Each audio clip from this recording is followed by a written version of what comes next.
como falamos aí da última vez, antes de iniciarmos o estudo ou a leitura da palavra de Deus, sempre nós orientamos que oremos, né, todos juntos. Por quê? Porque a Bíblia é o único livro em que o autor está presente no momento em que você está lendo. Então, quando você está estudando a Bíblia, quando você está lendo a Bíblia, o autor, o Espírito Santo de Deus, ele está do seu lado para te orientar.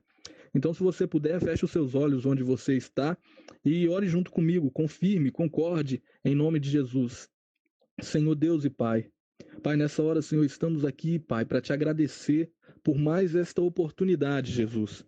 Meu Deus, o dia tem sido triste para muitos, muitos inclusive desse grupo, Pai, que fazem parte desse estudo, mas em nome de Jesus, Senhor, nós queremos te pedir que esse momento de estudo seja um momento, Senhor, de alegria, seja um momento, Senhor, em que a tua palavra venha nos dar conforto, em que a tua palavra venha nos fortalecer para a honra e para a glória do teu nome. Pai, ilumina a nossa mente, ilumine o nosso entendimento para que nós venhamos compreender as verdades contidas na tua palavra, para que nós venhamos, meu Deus, ser guiados por ela. Nos dê, meu Deus, discernimento para que nós venhamos reter tudo aquilo que for bom e que o seu nome seja glorificado pela vida de cada um de nós. É o que nós te pedimos e te agradecemos em nome do Pai, do Filho e do Espírito Santo. Amém. Irmãos, então, como eu já expliquei algumas coisas, está aí agora oficialmente aberto o nosso segundo estudo sobre bibliologia. Né? E antes de começar a falar das coisas do índice que eu postei aí acima, eu vou estar relembrando um pouco da última aula, para quem não estava no grupo poder saber sobre o que nós falamos, né? Se quiser, a gente vai estar repostando aquele áudio da primeira aula para a pessoa poder escutar a primeira aula, né? E para quem estava aqui na primeira aula poder relembrar um pouco e estar aí junto com a gente acompanhando essa segunda aula. Na primeira aula nós explicamos o que é bibliologia, né, e a importância de estudarmos a bibliologia como nosso primeiro estudo, né, quando vamos estudar a Bíblia, né, porque a gente sabe que nós vamos estudar vários temas, vamos estudar amor, perdão, nós vamos estudar juízo, vamos falar sobre pecado, vamos falar sobre vários temas dentro da palavra de Deus, e ela sendo a base de todos esses temas, nós precisamos conhecer de onde que ela veio, quem é o autor dessa palavra, né, para que nós venhamos, quando basearmos as nossas doutrinas e os nossos ensinamentos dos outros temas, nós sabemos sobre a confiabilidade desse texto sagrado, né, da palavra de Deus aí, e essa confiabilidade a gente comprova nesse estudo sobre bibliologia. Então nós explicamos o que significa bibliologia, o que significa a palavra Bíblia. No áudio número 1 falamos, né, sobre quem é o autor das Escrituras, falamos que o Espírito Santo é o autor das Sagradas Escrituras, o próprio Deus é o autor das Escrituras, né, mas que ela foi escrita por cerca de 40 autores, profetas, homens de Deus, que marcaram a história quando eles viveram, e Deus usou eles aí grandiosamente através da inspiração para poder escrever os livros sagrados. Falamos também quando que a Bíblia foi escrita, né, o período de 1500, 1600 anos de história que ela demorou para ser escrita, como que foi escrita. Falamos sobre os principais idiomas, os 3 idiomas originais que a Bíblia foi escrita, né, o Antigo Testamento em hebraico, com algumas pequenas partes em aramaico, já o Novo Testamento todo em grego, né. Falamos também aí sobre os materiais usados na escrita da Bíblia, na confecção dela, né, os materiais lá na época dos originais, que foram aí o pergaminho, o papiro, a pedra, vários materiais foram usados aí na confecção, na escrita da Bíblia. Falamos também sobre os originais da Bíblia, né, os manuscritos originais, né, aquele pedaço de papel que Paulo mesmo escreveu, aquele outro que Isaías escreveu, que Moisés escreveu. Falamos que eles não existem mais, os originais, né, mas que nós podemos confiar no texto bíblico pelo fato de Deus ter zelado por cada uma dessas cópias, né, ter levantado escribas e homens de fé para poder escrever isso, e esses homens tinham muita responsabilidade no que estavam fazendo. Então a gente sabe que a Bíblia é um livro autêntico. Falamos sobre a confiabilidade da Bíblia, e uma coisa até legal que citamos durante a semana foi que nem o próprio Jesus, né, sendo Deus, ele não rejeitou as escrituras do Antigo Testamento, ele leu elas aqui na terra e não rejeitou. Então, se tivesse algum erro nas cópias, o próprio Jesus teria dito, ele teria falado, né? Então, como ele não falou que tinha erro, ele concordou com essas escrituras, logo nos dá a entender que elas estão em perfeito estado para a honra e para a glória do Senhor. Explicamos aí sobre os pergaminhos do Mar Morto, né? Quando um pastor aí pastoreando suas ovelhas, uma delas se perde, ele vê uma caverna, joga uma pedra dentro da caverna para poder descobrir se a ovelha estava lá dentro, ouve o barulho de vaso quebrando. Quando ele entra para ver o que tinha dentro lá desse vaso, tinha muito pergaminho, vários vasos com os pergaminhos guardados dentro, falando a respeito aí das Sagradas Escrituras, esses pergaminhos, né, cerca de 1000 anos mais antigos do que o mais antigo que já existia. Né, e isso mostrou que eles não tinham discrepâncias entre si, eram idênticos, né, pouca diferença em alguns sinônimos de palavras, e isso veio comprovar a veracidade da Bíblia. Falamos também aí sobre as principais traduções, né, o Mário foi quem falou a respeito aí da Septuaginta, a tradução da Bíblia para o grego, foi uma tradução feita em 72 dias por 72 homens, é chamada a versão dos 70, né, a Septuaginta, a tradução da Bíblia do hebraico e aramaico, o Antigo Testamento do hebraico e aramaico, para o grego, na época, né, em que Alexandre dominava o mundo e que ele queria reunir todos os livros ali na biblioteca. E aí, quando ele pediu, né, para que esses eruditos, esses homens de Deus, esses 6 de cada uma das tribos de Israel se reunissem e traduzissem a Bíblia e o Antigo Testamento hebraico para o grego. Falamos também da Vulgata Latina, né, a tradução da Bíblia para o latim, que foi feita aí por um padre chamado Jerônimo de Estridão, feito muito, né, algum tempo depois já da Vulgata, muito tempo depois da Vulgata.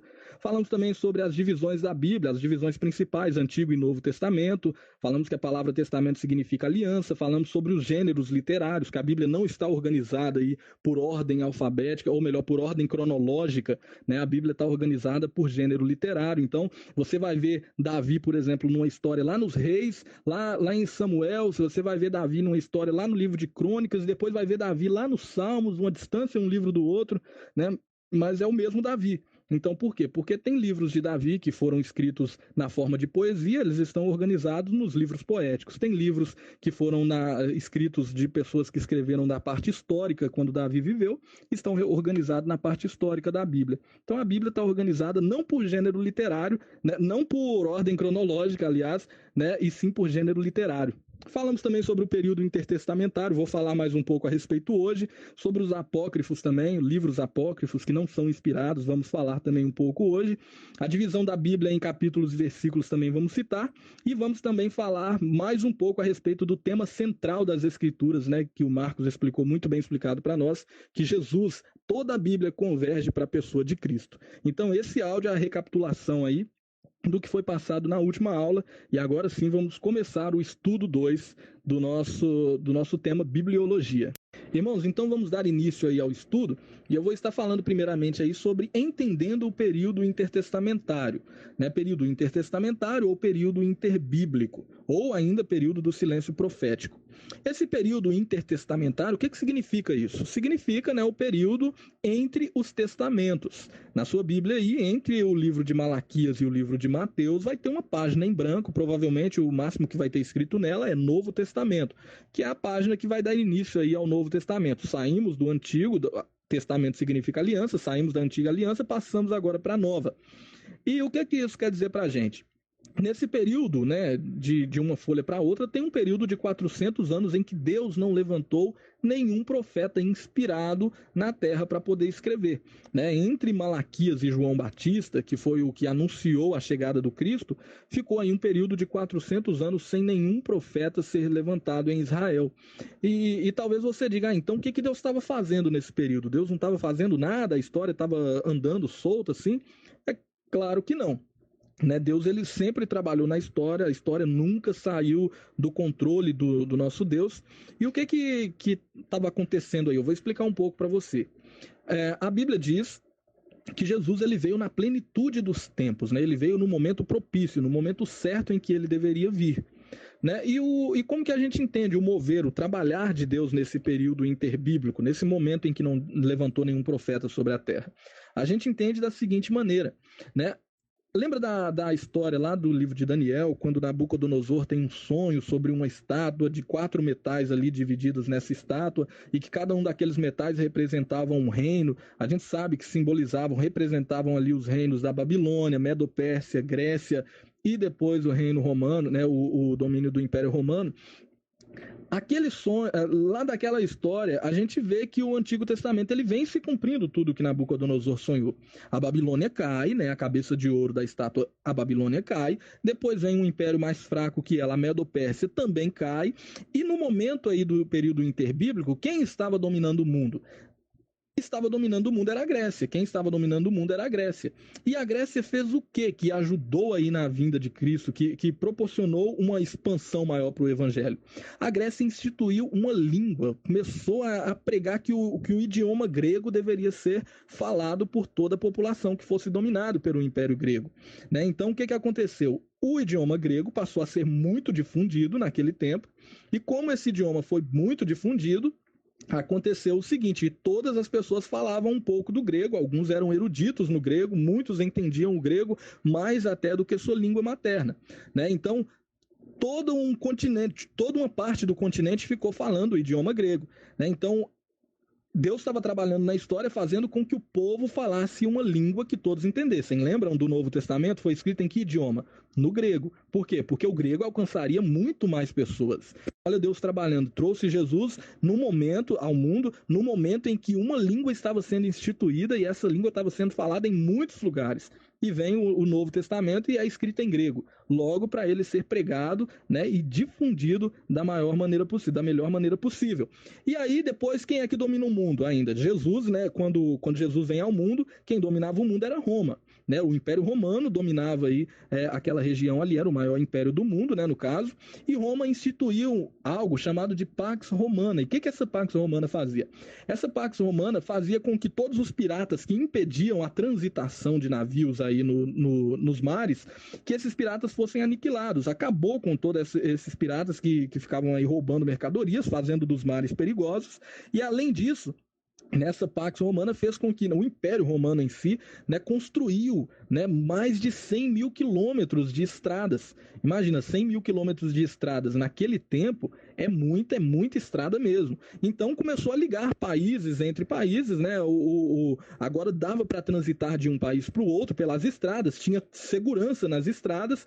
Então tudo isso veio proporcionar para quê? Para que quando Cristo viesse ao mundo, o mundo poderia agora ser alcançado, porque tinha estrada com paz, tinha como passar por embarcações. A gente vê aí viagens missionárias de Paulo pregando o evangelho e ele vai de navio para algumas, de outras ele vai viajando por estradas. A gente vê, por exemplo, aí o Novo Testamento escrito em grego. Então, olha Deus trabalhando na história. No período interbíblico, Deus levanta ali um império para poder instituir uma língua só para o povo começar a falar na época. Todo mundo conhecia o grego, assim como o inglês é conhecido por muitos hoje, né? E Deus levanta um outro para construir estrada, para depois ele vir pregar o evangelho ali. Jesus vem, prega o evangelho e ele deixa a missão para os discípulos: preguem esse evangelho até os confins da terra. Então Deus trabalhou sim no período interbíblico, né? Ele, através desses impérios que dominaram o mundo durante um tempo, era Deus ali movendo a história a favor, né, da vontade dele, para que quando Cristo viesse na plenitude dos tempos, quando o povo está preparado para ouvir uma língua, né, e os discípulos poderiam pregar numa língua que o povo todo entenderia, e eles teriam liberdade para poder sair ministrando a palavra de uma nação para outra, e o evangelho hoje é propagado no mundo inteiro. Então, sobre o período interbíblico, né, intertestamentário, eu tenho isso a falar, né, hoje aqui. Eu creio que depois, na hora de falar dos apócrifos, eu vou citar um pouco mais a respeito desse período. Então, para o áudio não ficar muito longo, já está muito longo, está dando 6 minutos aqui, eu vou estar encerrando e vamos falar agora do cânon sagrado. Pessoal, então agora eu vou falar a respeito do cânon sagrado. Talvez você se pergunte, o que significa essa palavra cânon? Cânon significa, aí, a melhor definição que poderíamos dar para ela é como se fosse um padrão, né, uma régua, que todos os livros deveriam passar por essa régua, e se eles se adequassem a ela, né, essa régua eu vou colocar como se fossem critérios, né, esses livros deveriam passar por critérios, e se eles se adequassem a esses critérios, eles fariam parte do texto sagrado. Se não se adequassem, seriam descartados, não seriam considerados inspirados, né? E para que você entenda melhor a história, lembra lá quando a gente vê o Antigo Testamento montadinho, Jesus leu o Antigo Testamento, né? A gente se pergunta, quem foi que montou, quem foi que viu, esse é inspirado, esse não é, esse aqui não é, e montou o Antigo Testamento, os 39 livros do Antigo Testamento, né? A história conta o seguinte, gente: que lá no tempo de Esdras e Neemias, lembra de Esdras e Neemias da Bíblia?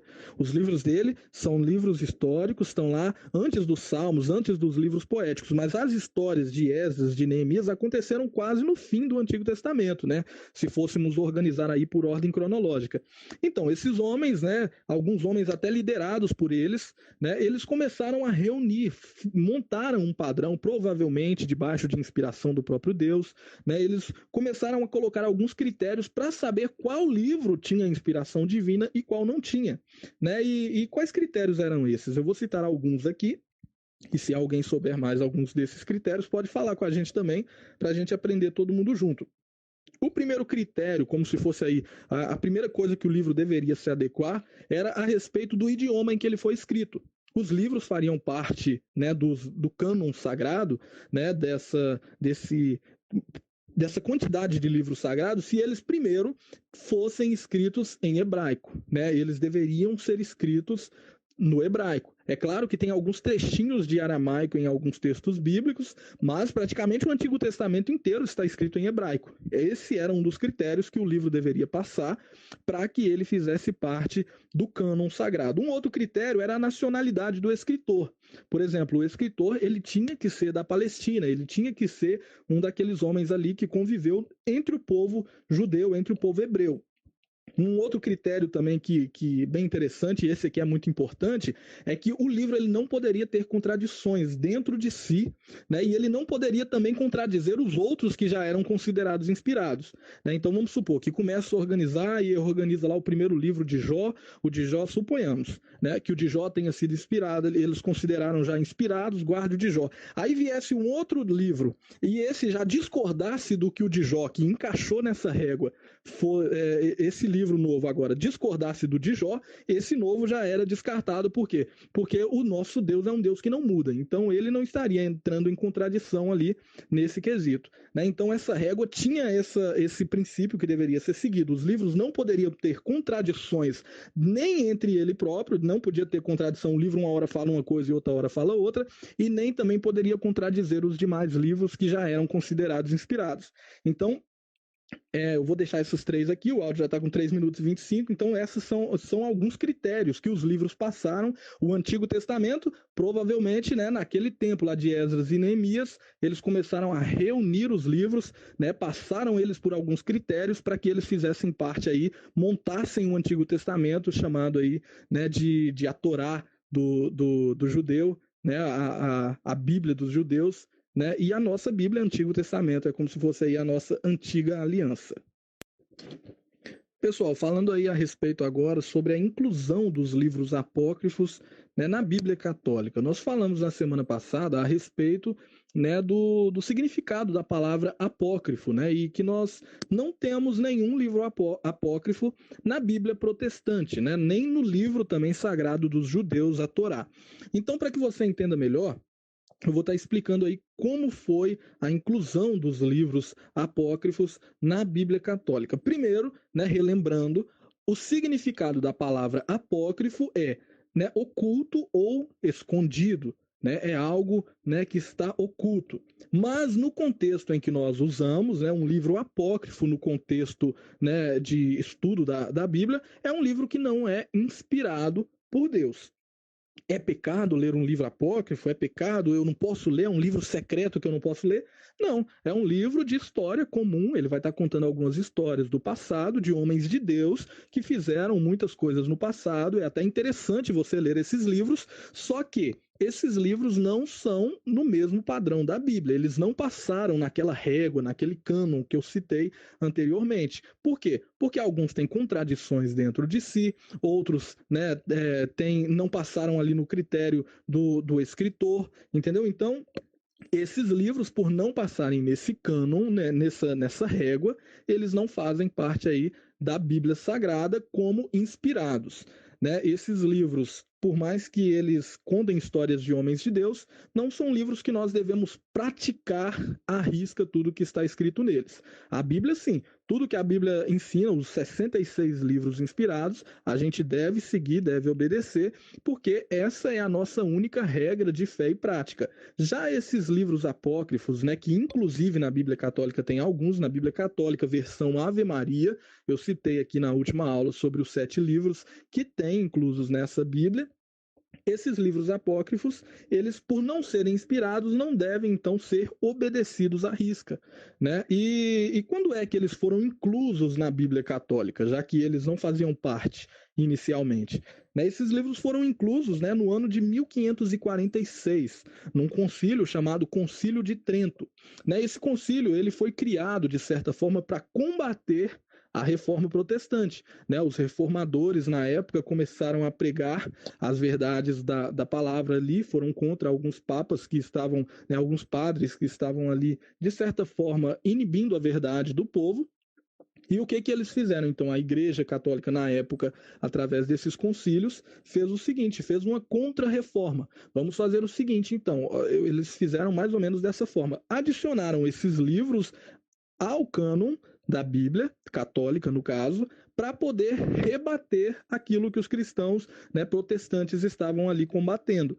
Então, por exemplo, já que nos 66 livros algumas doutrinas não permaneceram, não conseguiam se fundamentar, eles acrescentaram esses 7 livros a mais para que essas doutrinas fossem fundamentadas por esses livros que já não haviam passado no cânon, né, na vara, na régua anteriormente. Entendeu? Então foi nessa época em que esses livros foram acrescentados.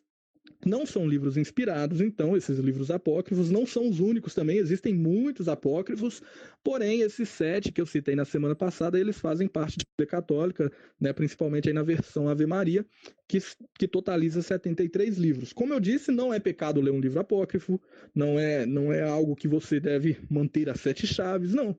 É um livro que vai te apresentar muito conhecimento a respeito da história, mas é só por isso que você vai lê-lo, para adquirir conhecimento histórico.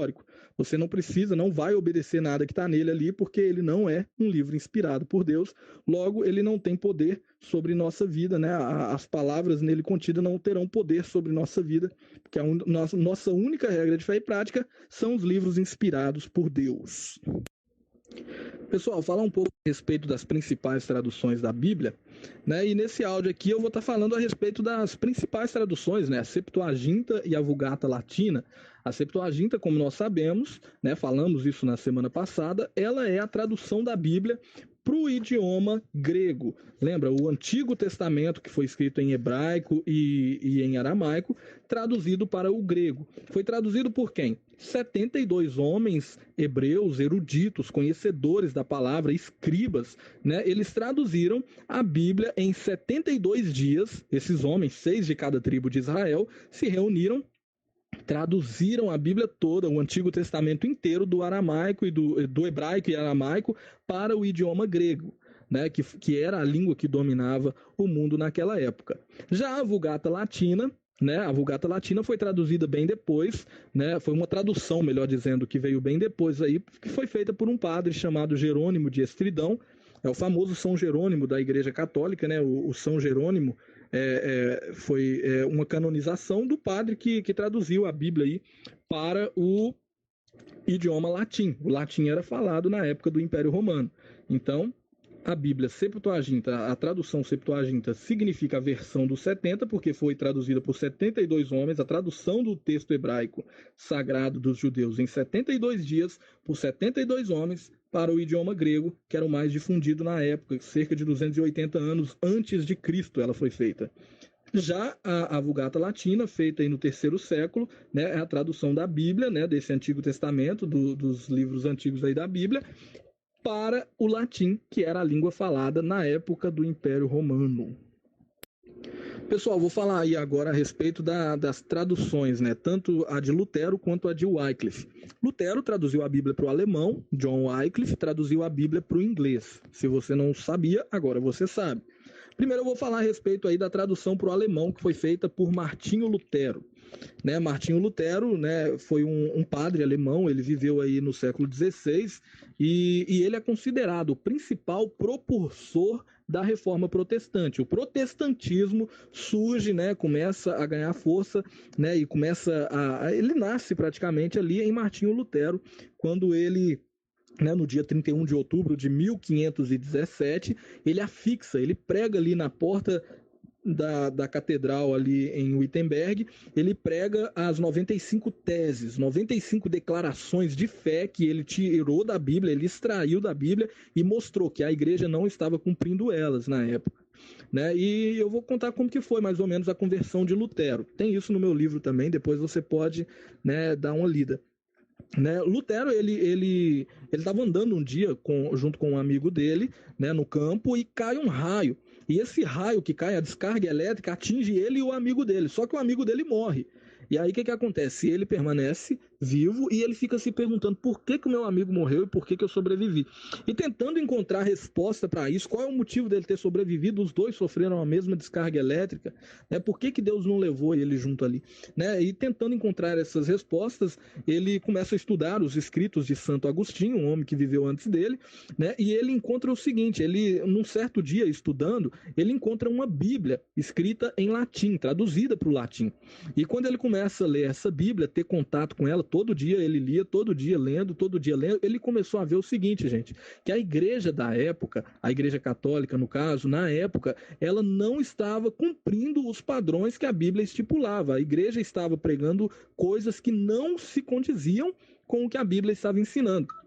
Então ele fica, né, de certa forma revoltado com isso, né, e ele estudando, né, ele aprendeu o grego, aprendeu o hebraico, começou a se aprofundar cada vez mais nas escrituras, até que chegou nesse dia, 31 de outubro de 1517, quando ele colocou ali, né, essas 95 teses, ele mostrou que em alguns pontos que a igreja estava descumprindo aí os padrões que a Bíblia estipulava, né, então ele de certa forma afrontou a igreja católica mostrando isso. O que aconteceu com ele?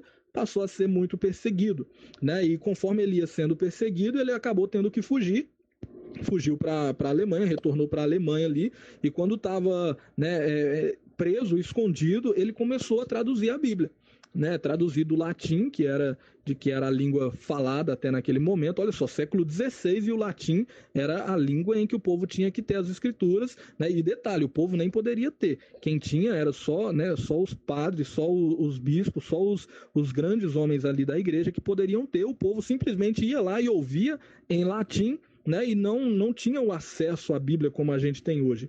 E Martinho Lutero veio e viu que não, deve sim ter, e ele traduziu a Bíblia então para o alemão, né? Demorou um tempo para ele poder traduzir, mas ele conseguiu traduzir a Bíblia para o alemão, né? E conforme essa tradução foi passada, o povo começou a tirar outras cópias e mais traduções, e vamos falar daqui a pouco sobre a próxima aí, que foi a de John Wycliffe aí, a próxima que nós vamos citar no caso, foi a tradução para o inglês. Então pensa aí, Martinho Lutero, né, o principal propulsor aí da Reforma Protestante, ele traduziu a Bíblia para o alemão, né, nessa época aí do século XVI, beleza?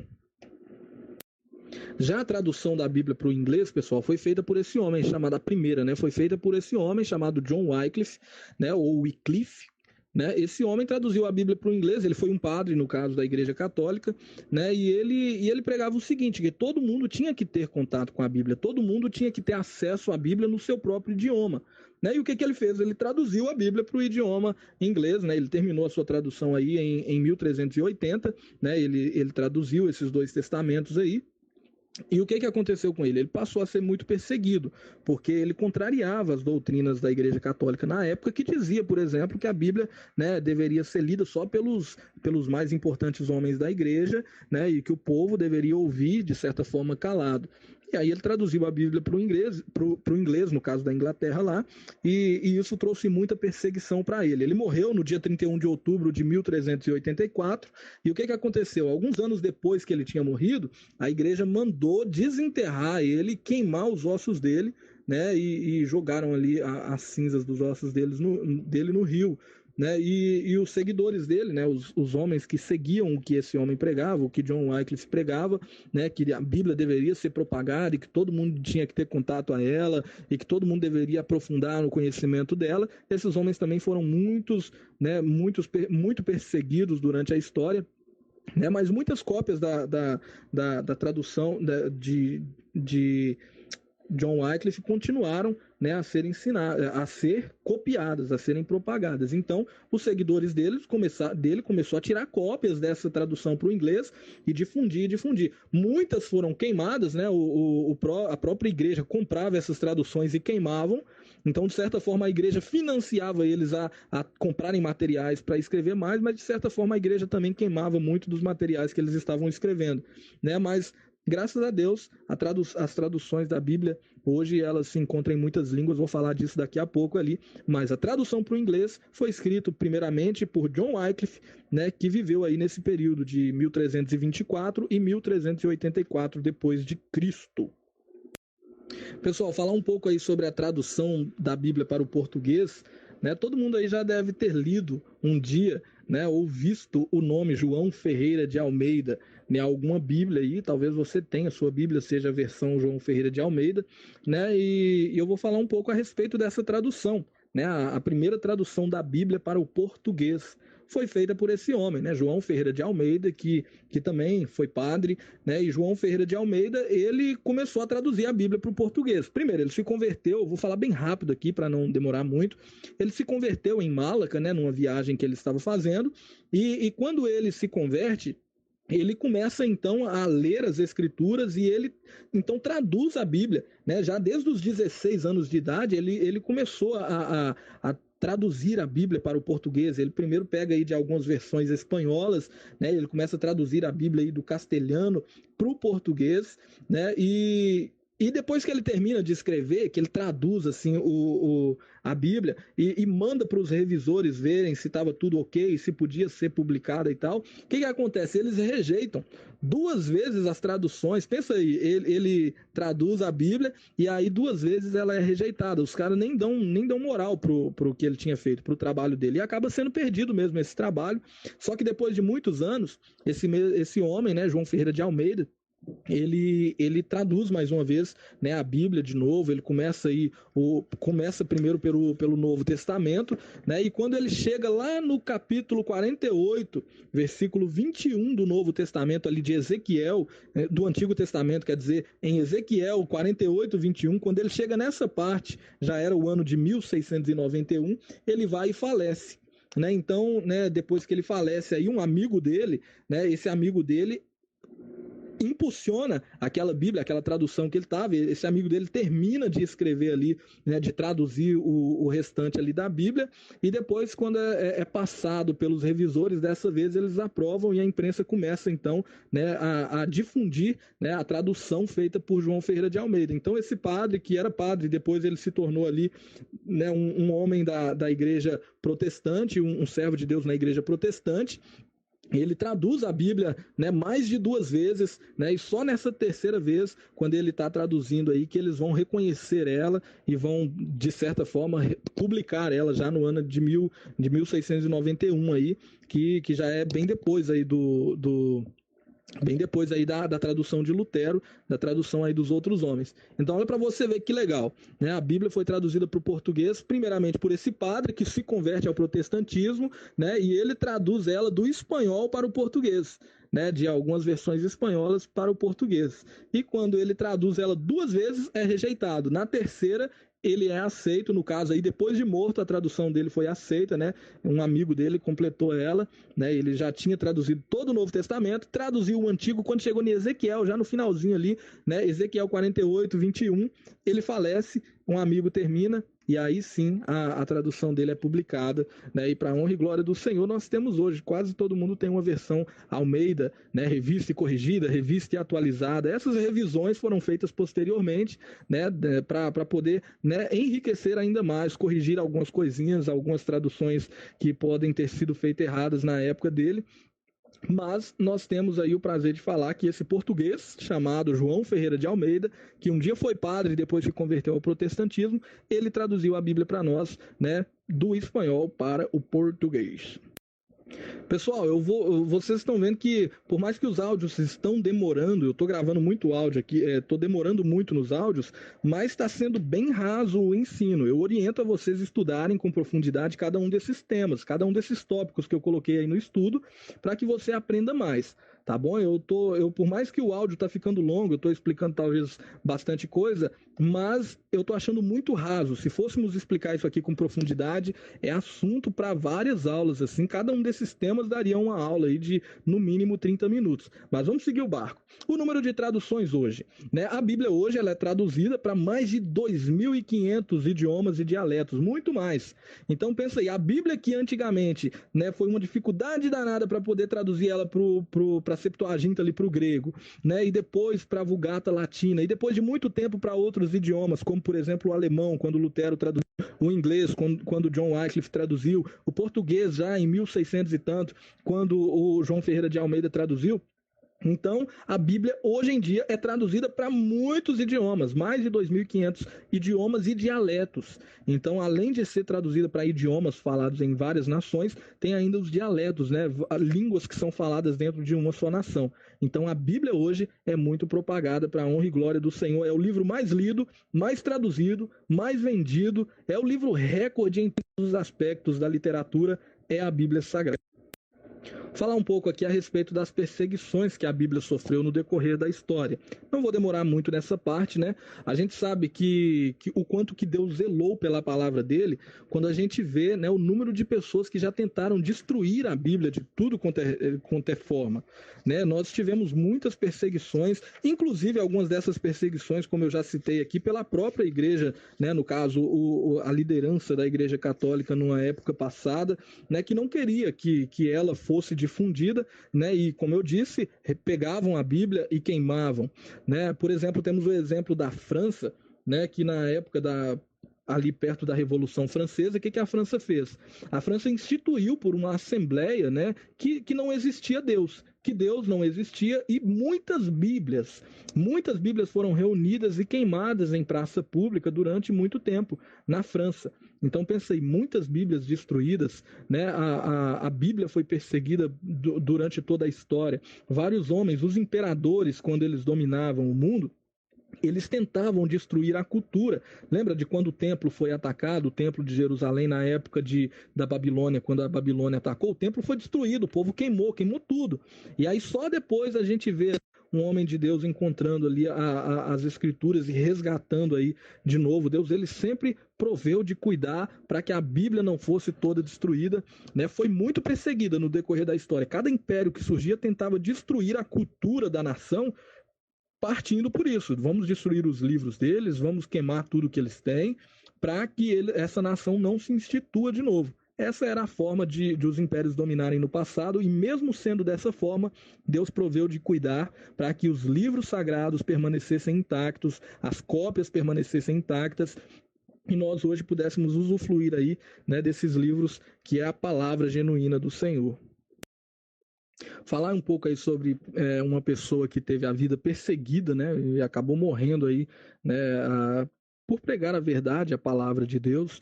Né? Existem vários. Eu oriento até os irmãos a lerem um livro que eu acho muito legal.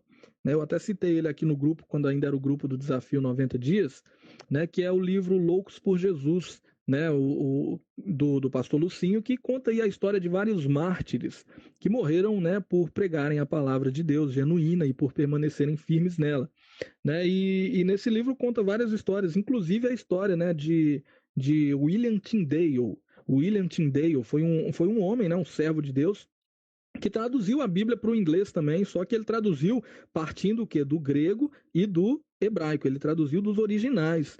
Né? E ele foi muito perseguido também, morreu, né, por estar fazendo isso, por estar pregando a verdade. Ele era um dos seguidores aí do próprio, né, o que eu citei antes aí, o John Wycliffe, né?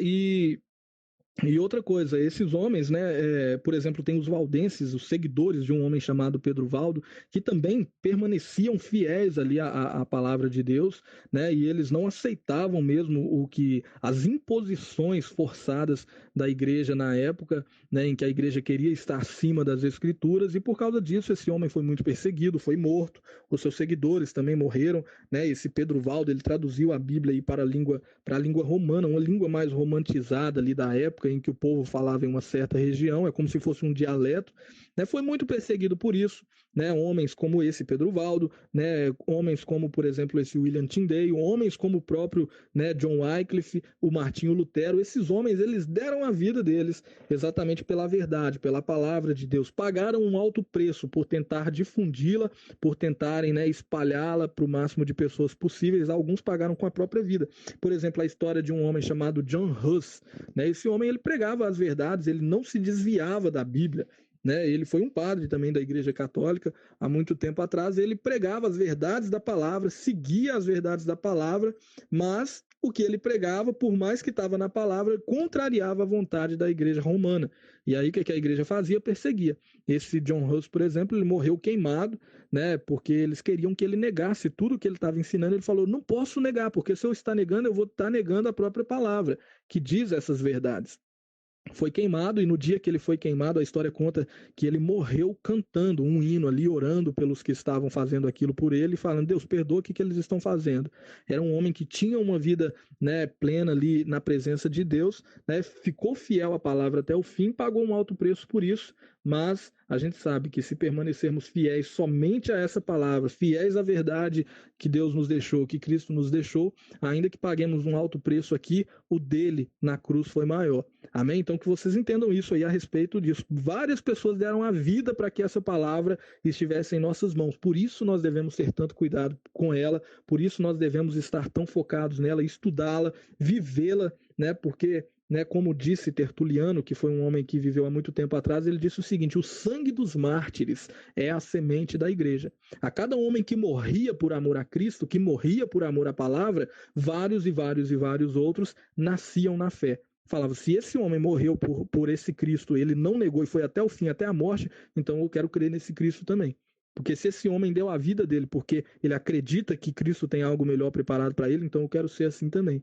Então, né, que nós venhamos pegar essa palavra hoje e entender isso, né? A palavra de Deus para nós, ela deve ser estudada, vivida principalmente, porque eu tenho certeza que foi pago um alto preço, tanto por Cristo na cruz, quanto por esses homens no passado, para que hoje a gente tivesse uma Bíblia em nossa mão.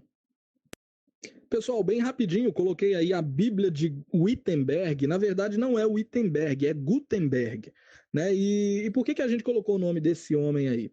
Né? Porque no ano de 1450, né, começou aí, através de um homem chamado Johann Gutenberg, a impressão do primeiro livro da história. O primeiro livro impresso da história foi exatamente a Bíblia Sagrada. Por isso que recebe esse nome, a Bíblia de Gutenberg, né? Foi quando esse homem, que demorou aí cerca de 5 anos para terminar essa impressão toda, né? Johann Gutenberg, ele imprimiu a Bíblia, né, em papel da maneira que a gente tem hoje aí. Pensa aí, foi a primeira impressora da história, e o primeiro livro impresso não poderia ter sido, né, um de maior, né, nome, de maior renome, a não ser esse, a Bíblia Sagrada. O livro de todos os livros foi impresso, foi o primeiro livro impresso, né, no ano de 1455, terminou aí esse trabalho de impressão da Bíblia em latim. Feita por quem? Johann Gutenberg. Coloquei aqui de novo os manuscritos do Mar Morto, né? Então já falamos dele, eu creio que eu repeti aqui. Mas só para dar uma reforçada, né, a gente sabe que no ano de 1947 foi descoberto aí uma série, vários e vários e vários manuscritos, que são considerados hoje os manuscritos do Mar Morto, né, nas cavernas do Qumran. Né? Esses livros foram descobertos da seguinte maneira: um pastor passeando ali com suas ovelhas, né, pastoreando suas ovelhas, uma delas some. E aí ele vê uma caverna no alto e ele joga uma pedra dentro dessa caverna para ver se a ovelha estava escondida lá dentro. A pedra sai rolando e bate lá em algum pote, e ele ouve o barulho de pote quebrando. Quando ele entra lá dentro da caverna para saber o que era, ele encontra vários potes, eram os locais onde os pergaminhos ficavam guardados, né? E ali, quando ele abre, esses pergaminhos ele vê que eram citações da Bíblia aí, e essa descoberta foi uma das mais importantes assim dos textos bíblicos. O legal é que os textos desses manuscritos eles são tão antigos que o mais antigo que tinha registrado, né, vamos supor, o mais antigo que tinha registrado é na data X. Esses do Mar Morto são datados de cerca de 1000 anos antes do mais antigo que já tinha sido encontrado. Então, pensa, são documentos muito antigos, né, a respeito da Bíblia, vários e vários e vários textos bíblicos, né, e também da cultura ali do povo daquela época. E o mais legal é que esses textos, mesmo sendo aí com essa diferença de 1000 anos mais antigos, eles não tinham discrepâncias, eles eram exatamente iguais. O que mudava ali era alguma, por exemplo, alguma palavra sinônimo que era mudada, algum número de letras que faltava em alguma tradução e que na outra não tinha, mas uma diferença de 1000 anos é uma coisa muito legal. A gente vê o quanto eram rigorosos esses escribas, né, e não tinha praticamente erros entre eles, né. Isso veio aí para confirmar ainda mais a autenticidade e a veracidade dos textos bíblicos. Vamos passar aí para a próxima etapa aí logo, porque a gente já falou a respeito desse assunto em outros áudios. Olha que assunto bacana aí, revelação divina nas Escrituras. Né? Nós vamos ver na Bíblia, gente, várias vezes Deus se revelando. Né? Por quê? Porque existe dois tipos de revelação de Deus, divina. Né? Primeiro existe a revelação geral, e na Bíblia a gente vai encontrar Deus se revelando de uma maneira geral, que ele se revela para todo mundo, como por exemplo no livro de Romanos, capítulo 1, versículo 20, a Bíblia vai dizer que Deus ele se manifesta, ele se faz conhecido através das coisas criadas, ou seja, através da natureza, né? Todos podem conhecer a Deus. Talvez você nunca se perguntou, e um índio que nunca conheceu a Deus, será como que ele vai ser julgado? Ele nunca teve contato com a Bíblia, nunca teve contato com a palavra, será que Deus vai condenar ele direto porque ele não aceitou Jesus como Salvador, porque ele, né, nunca leu a Bíblia toda? Será como é que vai ser esse julgamento? A gente sabe que Deus é um Deus justo, ele se manifesta, ele se faz conhecido através das coisas criadas, e no próprio texto de Romanos vai estar falando que por isso os homens são indesculpáveis. Todos os homens um dia, eles, ainda que não tiveram contato com a Bíblia, com as Sagradas Escrituras, Deus se revelou a eles de alguma maneira. No dia do julgamento, o nosso Deus sendo um Deus justo, ele vai julgar cada um conforme a iluminação do conhecimento que teve. Então, vão ter pessoas que, mesmo sem ter tido contato com a palavra, no momento desse julgamento, Deus julgando com justiça, ele vai, né, decretar a salvação ou a perdição dessas pessoas conforme a luz do conhecimento que ele teve através dessa revelação geral de Deus. Né? Deus ele se revela de inúmeras maneiras. Depois eu vou jogar alguns textos bíblicos aqui confirmando essas palavras minhas, porque eu estou falando aqui, se eu for parar agora para escolher texto, vai demorar muito. Outra coisa, a revelação divina, eu disse que ela é baseada em duas maneiras, a revelação geral de Deus, né, como eu citei Romanos 1:20, que ele se revela através das coisas criadas, mas tem também a revelação mais específica. A revelação específica de Deus, por exemplo, está na sua palavra. É através da Bíblia Sagrada que a gente vai conhecer Jesus, o Verbo encarnado, e seguindo os ensinamentos da Bíblia, conhecendo Jesus e prosseguindo em conhecer a Deus a cada dia mais, a gente vai ter contato e comunhão com ele. Né? A gente vai poder nos aproximar dele para podermos um dia herdar o reino dos céus, herdar aí a glória junto com Deus.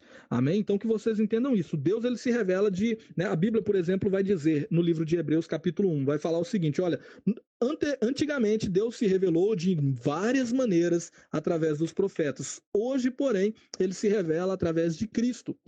E como que a gente conheceu os profetas? Como que a gente conheceu Cristo? Através das Escrituras. Então nós que temos contato com a Bíblia, somos privilegiados, que além de termos a revelação geral de Deus através das coisas criadas, através dele se revelando em cada um de nós, através de nossa consciência, né, que ele nos mostra, mesmo nós ainda não tendo contato com a palavra, nós sabemos o definir de certa forma o que é certo, o que não é, né, e a palavra ainda sendo a revelação, né, mais íntima dele, a revelação ali mais, como eu disse aqui a palavra, esqueci, me fugiu a palavra, sendo a revelação ali mais específica dele, essa é a palavra, nós tendo contato com essa palavra, nós temos o contato com ela, somos privilegiados por isso, e ele um dia, né, nos manterá, nos salvará para a honra e glória do nome dele, né, se nós permanecermos fiéis, se nós observarmos essa revelação e seguirmos a nossa vida conforme ele estipula na sua palavra.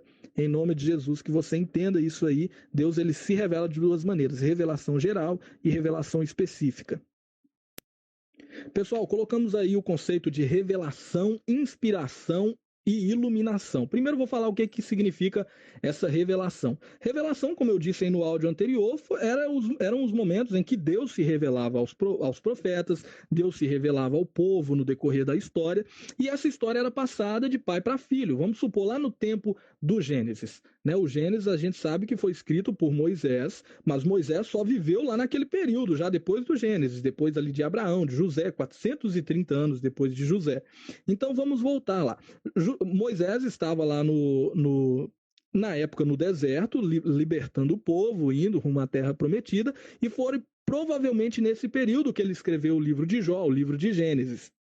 Só que Moisés não estava lá no Gênesis para saber como que foi a criação, como que foi que Adão e Eva, pecaram, como que foram as coisas. Então, como que isso chegou até ele? Deus veio se revelando no decorrer da história, e conforme Deus se revelava aos profetas e tal, eles passavam isso adiante. Por exemplo, Adão e Eva passou para os filhos deles, que Deus ia lá ter uma visita para eles todos os dias no jardim. E os filhos deles passaram para os outros e outros e outros. Chega em Noé. Noé contou as histórias todas para os filhos deles. Depois os filhos deles começaram a contar a história do passado e também a história do dilúvio que eles passaram. E assim veio de geração em geração a história sendo contada oralmente, através da fala mesmo, um contando para o outro. E a gente sabe que esse povo era muito fidedigno a contar uma história, porque esse povo, Jesus não criticou nenhuma das histórias. Se eles tivessem mentido no decorrer da história, Jesus seria o primeiro, porque ele sendo o próprio Deus, ele tendo feito tudo acontecer, ele teria vindo e falado: olha, aquilo lá que Moisés escreveu está errado. Mas como ele não falou, a gente sabe que tudo veio acontecendo certinho, tudo que o povo veio falando ali, não deixou ser aquele telefone sem fio que começa a história lá de um jeito, quando chegou no Moisés já estava de outro. Não, naquele tempo não acontecia isso, não aconteceu isso. O povo veio contando a história, era passada de pai para filho, até que chega Moisés. E quando ele está ali no deserto, ele já tendo o contato com essas histórias, ele é inspirado por Deus a começar a escrever, a registrar essas histórias em textos, E ali em Moisés começa então aí os primeiros livros a serem escritos, Ele não tinha na mente dele que eu estou escrevendo a Bíblia, não, ele não estava com isso na mente, ele estava registrando as histórias para ficarem gravadas, guardadas ali, passadas de geração em geração de uma maneira mais fidedigna, Então Deus primeiro, ele se revelou no conceito, ele veio se revelando no decorrer da história, depois de se revelar, ele começou a inspirar os profetas, os discípulos mais para frente, a escreverem, a registrarem tudo o que vinha acontecendo, e essa inspiração não era igual uma psicografia, por exemplo, que o Espiritismo usa, que o cara fecha o olho ali, começa a escrever, quando abre o olho, está tudo escrito e o homem recebeu tudo do além. Não foi assim. Deus, ele respeitou o intelecto de cada um dos profetas, e essa inspiração foi a vontade que Deus colocou neles de registrarem essas histórias da Bíblia, ou melhor, essas histórias, que se passaram no decorrer desse período todo, e esses homens não mentiram em momento algum, porque senão Jesus teria criticado essa mentira deles. Então eles não mentiram, registraram a verdade, os acontecimentos que Deus tinha feito no decorrer da história. Então, primeiro, Deus se revela ao homem, ele se revela de inúmeras maneiras, como eu disse no áudio anterior, Ele inspirou os homens do passado, os profetas, os discípulos, a registrarem as verdades que vinham acontecendo, para que isso fosse passado para as próximas gerações.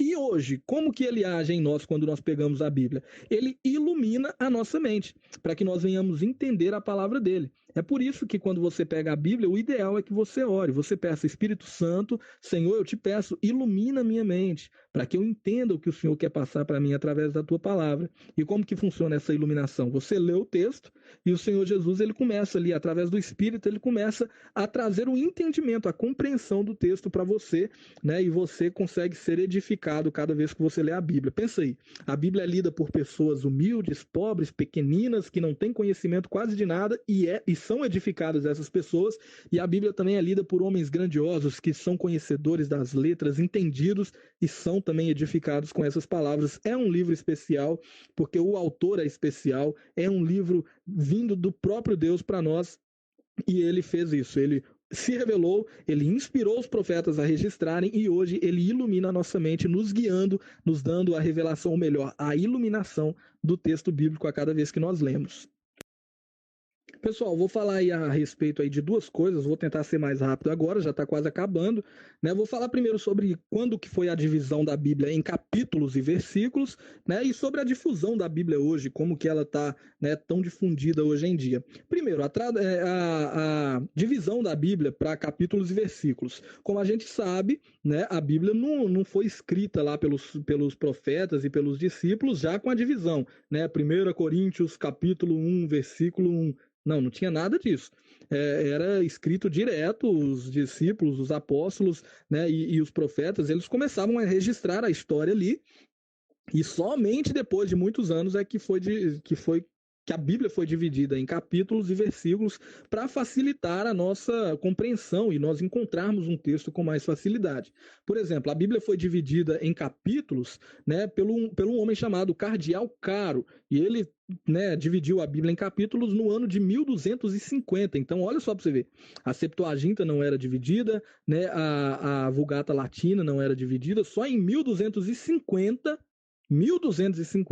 é que esse homem, Cardeal Caro, ele dividiu a Bíblia em capítulos e em versículos, né? Ou melhor, em capítulos, detalhe. Só foi dividida em versículos, né, no ano de 1550. Olha só, 300 anos depois que a Bíblia tinha sido dividida em capítulos pelo Cardeal Caro, é que um homem chamado Robert Stevens dividiu a Bíblia em versículos. Então, olha que bacana, né? A gente tem a Bíblia hoje aí, se eu te falar, encontra aí João capítulo 3, versículo 16, você acha rapidão. Mas, antigamente não era assim. Se falasse, encontra aí aquele texto que fala, porque Deus amou o mundo de tal maneira, o homem que tivesse ali com a Bíblia na mão naquele tempo, teria que desenrolar o pergaminho para um lado, para o outro, sair procurando no meio das palavras, até encontrar ali no Evangelho de João, aquela citação que hoje para nós é tão fácil de achar. Então, graças a esses homens, né, o Cardeal Caro, em 1250, que dividiu a Bíblia em capítulos, e um homem chamado Robert Stevens, que dividiu ela em versículos no ano de 1550, é que nós temos aí tanta facilidade de encontrar os textos. E sobre encontrar os textos, torna-se tão fácil hoje em dia por mais uma questão, né? Aí no nosso tópico aí, no nosso índice, está escrito aí a difusão da Bíblia hoje. Hoje a Bíblia é o livro mais difundido do mundo, né? Como eu disse, a Bíblia é o livro recorde em todos os aspectos, inclusive na difusão dela. A Bíblia é o livro mais traduzido para o papel, é o livro mais impresso da história, é o livro mais vendido. A Bíblia hoje você encontra ela em áudio. Por exemplo, tem o Cid Moreira narrando a Bíblia aí, que é muito legal essa narração do Cid Moreira. Você encontra a Bíblia em áudio, você encontra a Bíblia em vídeo. Tem vários livros da Bíblia que são narrados em vídeo, assim, ó, toda aquela produção e o Jesus, né, sendo representado ali, caminhando pela Galileia, operando os milagres, conforme os textos bíblicos, né? Então, tipo, tá narrando lá a história de Atos dos Apóstolos completinha em vídeo, em filme. É muito legal. A Bíblia hoje é difundida em aplicativo. Provavelmente você tem a Bíblia no celular. Se você não tem, o ideal é você baixar. Baixa em algumas versões diferentes. Você pode ter hoje a Bíblia em hebraico no seu celular. Você pode ter a Bíblia, né, no grego. Você pode ter a Bíblia no inglês. Você pode ter no português, na versão Almeida, na NVI, que é a nova versão internacional. É uma tradução feita posteriormente também para o português, uma versão nova. Né, tem a NTLH, que é a nova tradução na linguagem de hoje. Então a Bíblia é o livro mais difundido da história. Você vai encontrar a Bíblia em história de quadrinhos, por exemplo, que eu tenho aqui uma Bíblia contada em história de quadrinhos. Você vai encontrar a Bíblia em desenho. A Bíblia é o livro recorde em tudo, e inclusive na difusão é o livro mais propagado da história. Tem em áudio, tem em vídeo, tem em desenho, tem em quadrinhos, tem no papel, tem em aplicativo, tem de tudo quanto é forma. Então é legal a gente saber disso aí hoje. Só não tem uma Bíblia quem não quer. Pessoal, agora aí, olha aí embaixo aí, a gente quase no final tá falando aí o que a Bíblia diz da Bíblia. Né, eu vou citar aqui alguns textos aqui, né, sobre, a gente sabe que não vai encontrar a palavra Bíblia na Bíblia. Já falamos isso na semana passada, né, que não vai se encontrar a palavra Bíblia na Bíblia, a não ser na capa, né? Porque essa palavra ela vem de uma origem grega. Então, o que que acontece? Olha assim, quando Jesus se referir às Escrituras, quando os discípulos se referirem às sagradas letras, às Escrituras sagradas, né, à lei, eles estão se referindo à Bíblia em si, né, aos livros da Bíblia. Por que não usaria esse nome Bíblia, né, naquele tempo? O que que acontece? Vamos ver uma das coisas aqui que a Bíblia diz da própria Bíblia, das Escrituras, né? Olha, em Mateus capítulo 22, versículo 29, tem escrito o seguinte: Jesus, porém, respondendo, disse-lhes: errais em não conhecer as Escrituras e nem o poder de Deus. Olha então o que que Jesus diz para nós, que é um erro, a pessoa erra. O que que é pecado? Pecado é errar o alvo. Então, é um erro para o ser humano não conhecer as Escrituras. Se nós podemos conhecer a palavra de Deus, se nós podemos conhecer as Escrituras e não conhecemos, é um erro para nós isso. E o poder de Deus, olha o detalhe, é um erro não conhecer as Escrituras. O próprio Jesus disse isso. Né? Outra coisa, a Bíblia diz: e conhecereis a verdade, e a verdade vos libertará. Isso está em João 8,32. Mas o próprio Jesus diz em João capítulo 17, ele fala assim: Pai, santifica-os na verdade. A tua palavra é a verdade. Então Jesus diz que a palavra é a verdade. E em João mesmo está dizendo que conhecereis a verdade e a verdade vos libertará. Então, olha só, a palavra de Deus diz que a palavra de Deus tem poder, né, através dos seus ensinos, de trazer libertação para a vida do homem, através da pessoa de Cristo, pois é a palavra que nos apresenta Cristo. Olha em Oséias, por exemplo, capítulo 4, versículo 6, o que que fala? O meu povo foi destruído porque lhe faltou o conhecimento. Oséias capítulo 4, versículo 6, na parte A do versículo diz isso. O meu povo foi destruído porque lhe faltou conhecimento. Conhecimento, como que a gente adquire hoje o conhecimento? Como que você aprende história, geografia, matemática, inglês? Lendo os livros dessas matérias na sua escola. Né? E como que a gente obtém conhecimento da Bíblia Sagrada? Lendo ela, né? Conhecendo ela, estudando ela, como estamos fazendo aqui no grupo. E a Bíblia diz que o povo perece, o povo é destruído porque falta conhecimento a ele. Né? Por exemplo, em 2 Pedro 3,18, a Bíblia fala assim: olha, crescei na graça e no conhecimento de nosso Senhor e Salvador Jesus Cristo. Então, olha, devemos sim crescer na graça, continuar buscando a Deus, cada vez mais sermos espirituais, mas não deixando de lado a palavra de Deus. Devemos crescer também no conhecimento do nosso Senhor. Né? Eu costumo comparar o nosso conhecimento de Deus, né, com o Rio Jordão. Eu até tenho uma mensagem a respeito disso. Lá na nascente do Rio Jordão, a água dele é muito cristalina, é bem limpinha. Já lá embaixo no Mar Morto, quando ela chega no Mar Morto, ela já está barrenta, está fedendo, está muito suja. Então, o nosso conhecimento de Deus é assim também. Quanto menos você conhece de Deus, mais embaçada é a sua visão a respeito dele. Porém, quanto mais próximo da nascente, quanto mais aprofundado na palavra você está, mais clara será a sua visão de Deus, mais nítida será a sua visão de Deus, você poderá o compreender de uma maneira muito melhor, né? Porque você o conhecerá mais. A Bíblia diz também, gente, que nenhuma de suas profecias ela vem de particular interpretação. Antes foi Deus que revelou aos profetas o que ele queria falar. A Bíblia vai dizer também, por exemplo, que toda a escritura é divinamente inspirada e útil, né? E útil para o ensino, para a repreensão, para, né, exortação. Então tem vários textos, eu não vou prolongar mais o áudio, está quase 5 minutos aqui, mas depois vamos mandar esses textos aqui, os irmãos também podem mandar os textos depois que terminar aqui, né? Textos que confirmem isso que eu estou falando, que a Bíblia, ela fala a respeito das Escrituras, ela fala da importância de termos a comunhão com essa palavra e o contato com ela. Pessoal, para finalizar o estudo aqui, ó, eu vou estar contando algumas curiosidades bíblicas bem rapidinho. Vou mandar um texto aí também com as curiosidades aí para vocês, né? Mas olha só que bacana. Você sabia que a Bíblia tem 1189 capítulos? E a Bíblia tem, além de ter 1189 capítulos, quando se divide em versículos, ela tem 31.105 versículos. Os 66 livros inspirados, olha quantos versículos, quantos capítulos. Olha que legal esse jogo de números aqui no livro dos Salmos. O maior capítulo da Bíblia é o Salmo 119. O menor capítulo da Bíblia é o Salmo 117. E o capítulo que está no meio exato da Bíblia é o Salmo 118. Então, olha que bacana essa numerologia com os números dos salmos aí. O menor capítulo 117, Salmo 117. O capítulo que está no meio da Bíblia é o Salmo 118. E o maior capítulo da Bíblia é o Salmo 119. Bacana isso aí também, para a gente poder estar entendendo. Né?